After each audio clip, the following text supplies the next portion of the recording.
Oh, it's Monday. You are here. It is April the 29th. Here's what we're working on this morning.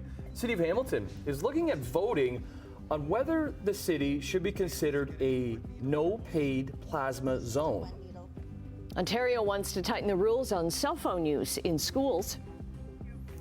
And Emma Stone wants to be called by her real name.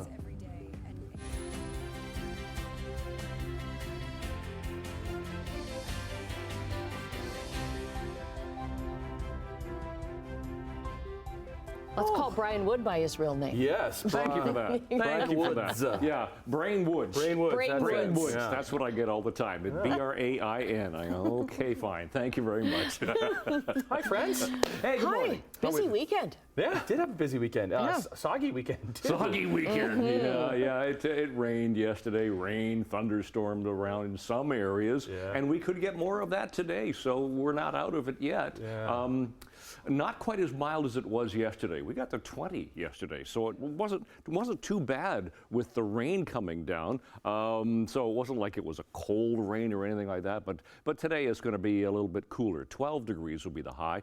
We're sitting at 11 right now, so we don't have that far to go. But there is a chance of a shower, more showers, possible thunderstorm activity, but it'll be a mainly cloudy sky, so we could see a little bit of sunshine for later on. But yeah, 11 right now, heading for 12 later on today. We'll talk about it in a few minutes. Looking at traffic, it's building here already. That's the 403 in Waterdown Road. That is our exclusive camera, and otherwise we're doing okay. To our MTO traffic cameras, see if we can find anything that's going on. And no, we're looking pretty good here at Nikola Tesla Boulevard. Toronto bound away from us toward the Skyway. There's the top of the Skyway. Again, Toronto bound away from us, and now Toronto bound towards us here at Appleby Line. Everything's moving nicely. A little bit of wetness on the roads this morning. It is fairly misty, fairly hazy. Fog patches, be careful there. We'll look at weather and traffic coming up right now. The news. All right, thanks, Brian. Up first, Hamilton's Public Health Committee, they're going to be voting on whether Hamilton should be considered a no-paid plasma zone. Not easy to say, but what does it mean? Well, there's reports of a location opening in the city's East End. We have Simone Gavros on this story for us this morning from the suggested location with more on this. We're just making sure that Simone is with us to be sure to be breaking it down. You get your mic on there on this Monday morning? Good morning. You. Hello. You hear me? I hear you. Yes. Well, I'm here in the plaza near Barden and the Red Hill, and you can see behind me that the vacant unit here is the reported location of a paid-for-plasma clinic, and this would be the first of its kind here in the area.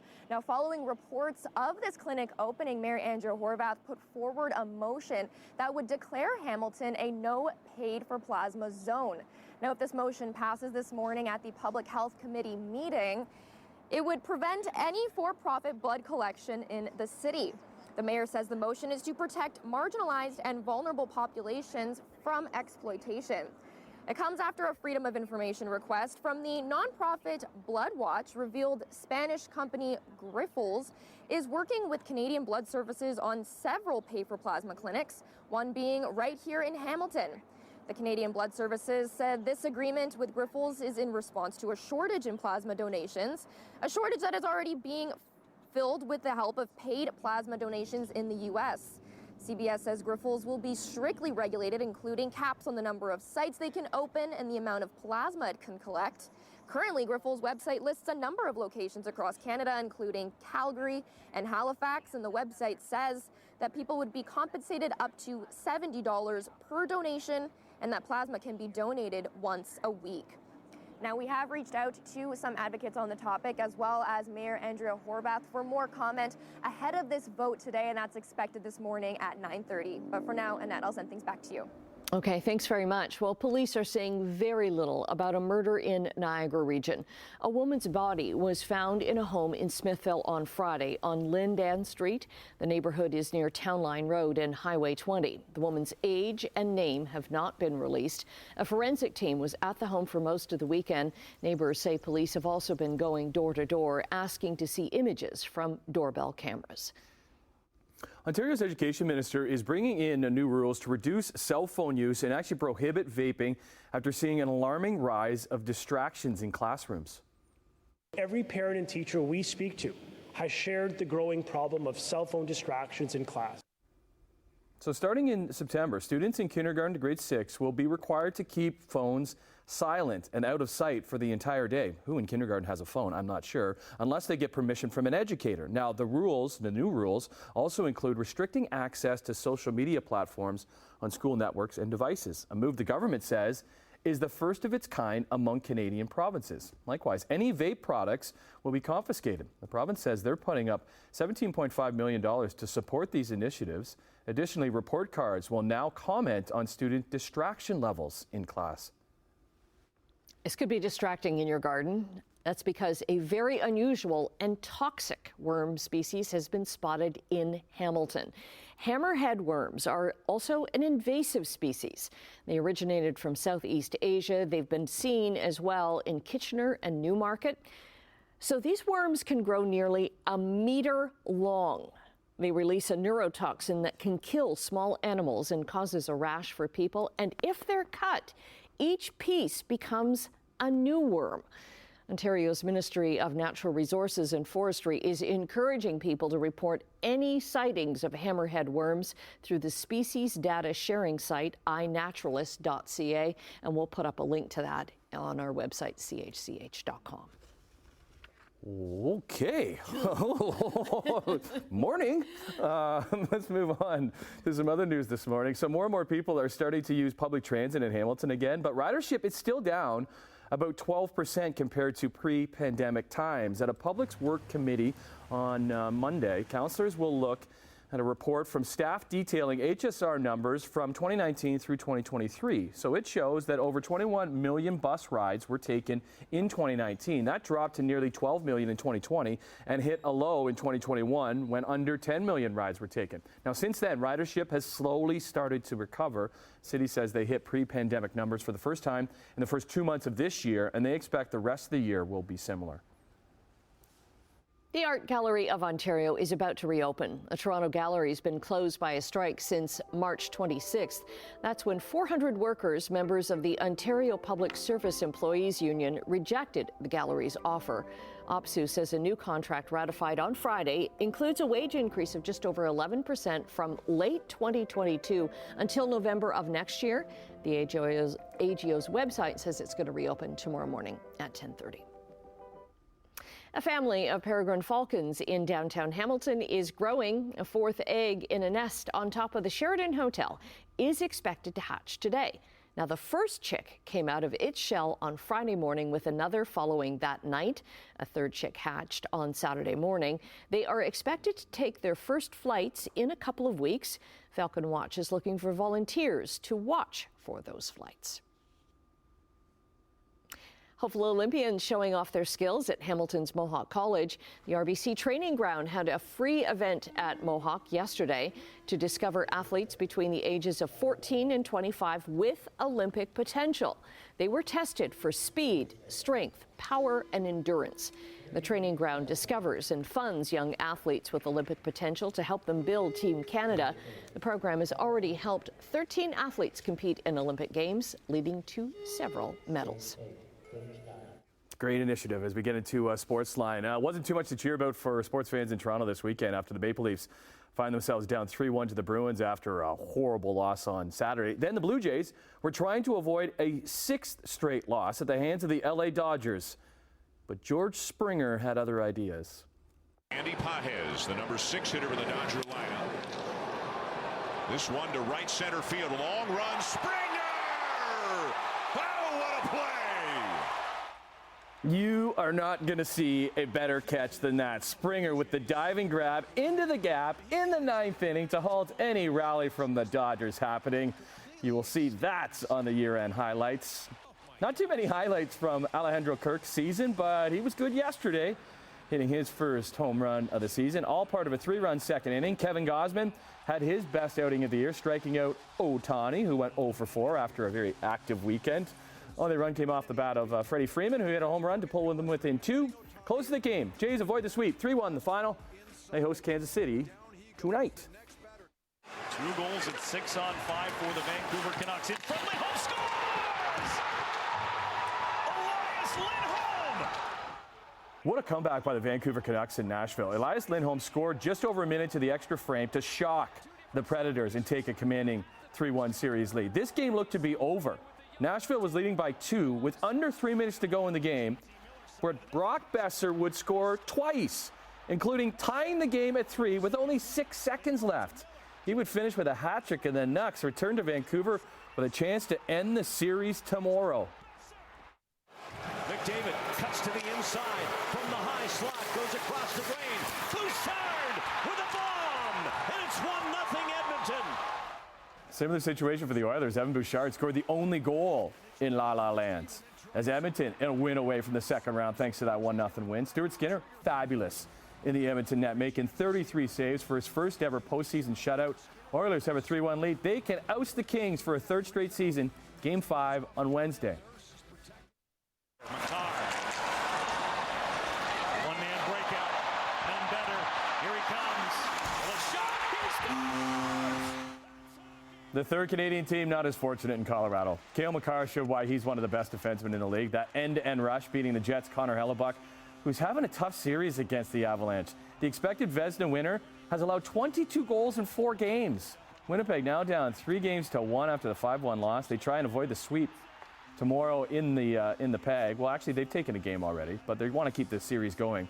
The other game did have the Rangers eliminating the Caps in 4 straight. I don't want that bulletin board material for the other team, knowing that we picked them to play. That's when you fake the coin toss and say, we're just going to flip this, and whoever wins. Sarah Nurse, the hat trick!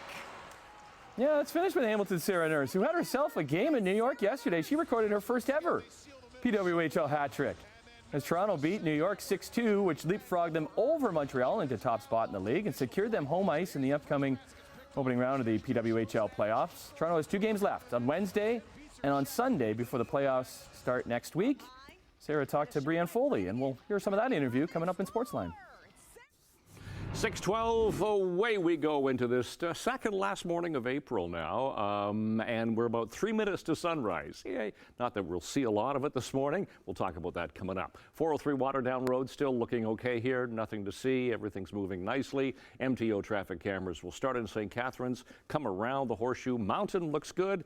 From Niagara Falls to St. Catharines, nothing there. Nikola Tesla Boulevard, same with Fairview. Starting to get a little busier here. Toronto bound towards us here at this camera at the Ford plant, and same at Cothra. As you can see, the traffic is just moving nicely. So the roads were a little slick, and that's because of the high humidity and the mist that we have at the moment. And right now, our temperature has just fallen to 10 degrees. So we were 11 last hour, now 10. We can't seem to get rid of that northeast wind. It's now northeast at 30. It'll be northeast 20 to 40 later on today. And it's a real hazy start to the day here. But for today, 12 degrees, so we've got a couple of degrees to climb. And there's that northeast wind continuing.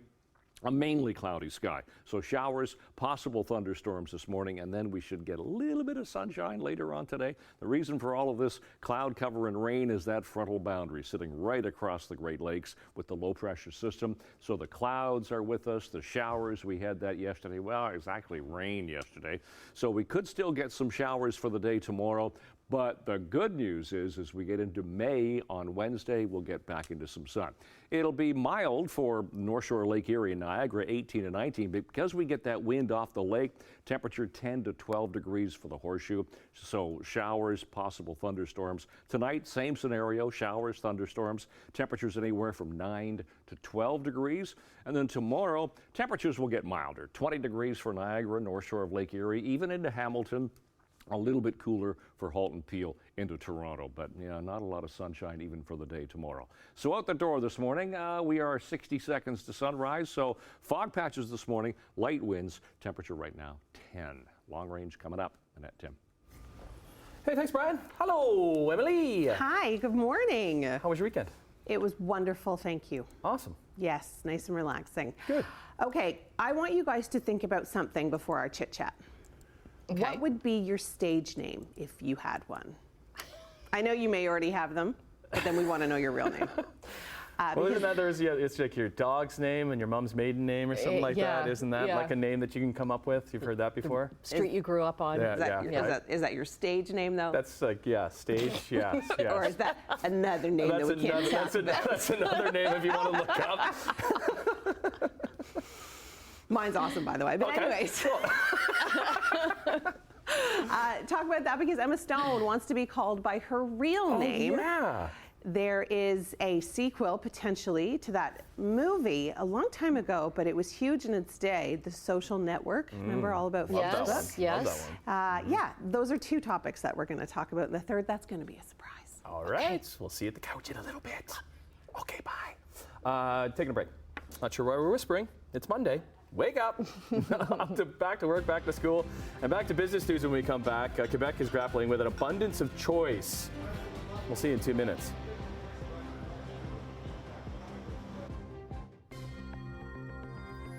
Hey, 6:17 on your Monday. Here's some numbers for you. Let's start with the Canadian dollar. It is up 6 basis points this morning, sitting at 73.21 cents U.S. Gold up $2.50. 23.49.70 an ounce. Crude oil down 18 cents. 83.67 a barrel. Off to Europe we go. Hey, Europe. Markets are up in London and Paris. Mostly the same in Frankfurt.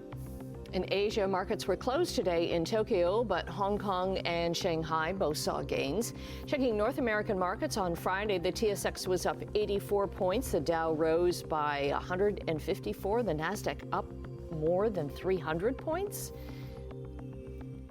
All right, well, good morning. So glad you're here on this Monday. Hope you had a good weekend. Let's get into some business news, and we go to Quebec because the number of micro distillers in the province of Quebec, it has boomed in the last decade, but the industry is really seeing some growing pains. So Quebec's Liquor Corporation recently announced that it will cut up to 200 homegrown products from its stores. It says removing lower-selling Quebec spirits from store shelves, so it's going to free up some space for more high-demand products. One distillery owner says that several well-known distillers have closed down or filed for bankruptcy protection in the last year. Now, they say the COVID pandemic, along with an economic downturn and an explosion in the number of distilleries, that has not helped, but neither has Quebec's restrictive sales model. For decades, tourists to Hawaii have brought home gift boxes of the island's famous chocolate-covered macadamia nuts. But now, many of the nuts in those packages might not be actually grown in Hawaii. This little-known fact is surfacing at Hawaii's state legislature as government members there wrestle over legislation that would force macadamia nut processors to disclose whether their products contain nuts from outside of the islands. Growers want a measure to protect their crops and their farms, while commercial nut brands say Hawaii needs more capacity to process macadamia nuts locally.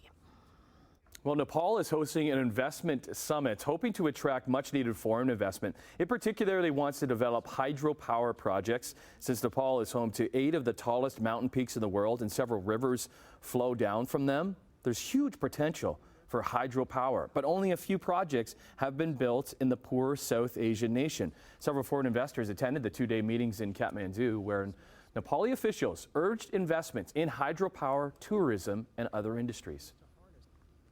Japanese yen is taking a beating, and stock watchers wonder if the government has stepped in to prop up the currency. The yen plummeted to a 34-year low against the U.S. dollar on Monday morning today. Shortly after hitting that low, the currency bounced back a little bit over suspected intervention. Traders have been on edge for any signs of actions from Tokyo to prop up a currency that's fallen 11% against the dollar so far this year. Japan's Ministry of Finance hasn't been available for comment, and the markets in Japan are closed today for a holiday. Okay, that's what's making news in the business world. We'll check back in with Brian after the break. He's going to take a look at the roads and your forecast. I'm hoping there's a little break in the rain because I'm supposed to shoot a segment outside a little bit later this morning. Okay. So we'll look at the long-range forecast for the last week of April after this. 6:24, second last morning of April. Fairly cloudy, not a lot of sun. Well, the sun is up, but we're not really seeing any of it. Here's the QEW Welland going through St. Catharines, pretty light there. Getting a little busier across the top of the Burlington Skyway, so Toronto-bound lanes coming towards us, obviously here. Appleby line now Toronto towards us. Same here at Sheridan, and then same here at Sheridan. There we are. And then we'll flip ahead to the 403 going through Oakville, Mississauga. This is the 403 at Dundas Street. Nothing going on right there. Hamilton's temperature right now sitting at 10 degrees, so we're double digits to start the day. We're about twice what seasonal should be. 7 for Grimsby, 10 for Toronto, 11 for Mississauga. Speaking of seasonals, seasonal for the daytime highs now 15. We won't get there today. About 4 for the overnight low, 4 or 5 degrees for the overnight low. Those are our sun times and records for today. And yeah, it's going to be a little unsettled today. Should be cloudy skies by the first bell, 10 degrees. Hopefully that shower activity will taper off by the time Tim has to go out and do an interview in the parking lot. We'll hope for that. Then a little bit of sunshine for after school. Temperature at the high of 12 degrees. So here's how it shapes up. 12 for today, 9 overnight tonight. Still a chance of a shower thunderstorm overnight. Tomorrow, cloudy skies, chance of showers. It will be milder tomorrow, 20 degrees. Look, as we get into May, the sun comes back, 20 on Wednesday, 22 on Thursday, and sun a little unsettled for Friday. But our first weekend in May looks pretty good. Some sun and mild temperatures. That's your forecast. Annette, Tim. Oh, right there, we're talking, huh? Mayflowers, bring it on. So there's a new study about the largest salmon ever to have lived, says that the giant fish had tusk-like teeth, one on each side of its snout, which they likely used as defense mechanisms and for building nests. One of the co-authors of a peer-reviewed paper says the fish could measure up to 2.7 meters long. That's huge. A researcher from Oregon State University says the now extinct relative of today's sockeye salmon captures the human imagination and a sense of wonder about what is possible on Earth. And a fun fact, modern male sockeyes have evolved to get a hook on their nose, which they use in the same way that their giant ancestors did. Okay. Do you like salmon? I do. What about, okay, I'll give you this. Salmon or trout? Ooh, trout. Yeah. Okay, I can go trout. Brian? But I'd salmon or rather trout? fish for salmon. Oh, yeah. You had trout, yeah. Yeah, trout. I can go Okay, with he's trout. trout. Sure. Yeah. Yes, thank you. You fish for? I'd rather fish for salmon than trout because they put up a bigger fight. Oh, you want a bit of a fight, huh? You want that fight, too. Okay. Yeah. Okay, there you go. Monday. Hope you had a good weekend. We'll tell you what you can expect into the beginning of May. Yeah, last 2 days of April. We'll see you in a couple minutes.